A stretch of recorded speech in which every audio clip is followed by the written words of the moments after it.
Assalomu alaykum, xudo. Dajjal yaxshimisiz? Xudo men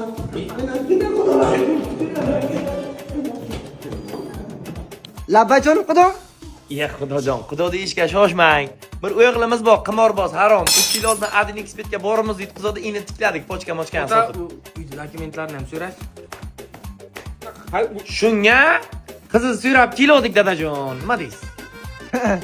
Biz qizamligin Ota, yig'ishtiring bo'lmaydi. Halol mehnat qilayotgandan topay. Harom qimorbozdan, qimorboz. Bo'lmaydi, bo'lmaydi. Bundan ziyod hech kim qiz bermaydi senga qishloqqa butun raso qilgan mani. Xullas gap eshiting, plan buni. Endi ustojon 2 yoshni ko'rishtirsak, uchrashtirsak. Men chiqmayman uchrashib. Nima chiqmaysan sen? Erta qishloqqa gap so'z bersan, alish qimorozda buzuq qizdodek. O'zingga qimorboz bo'lsang sen. bizni qiz ertalar barvaqt sahar 5 ga onasi bilan diskotekadan ishdan qaytadi. Bemalol ko'rishamiz. Akam dayis, akang-ku bilet. Mana qarang ota. Boshqa risklarlik uydagi hamma molni sotib Xbetga tiqaylik. Bu riskdan ko'ra u risk. Harom o'ldir kim? Rasidim dardan qara darxonay qolay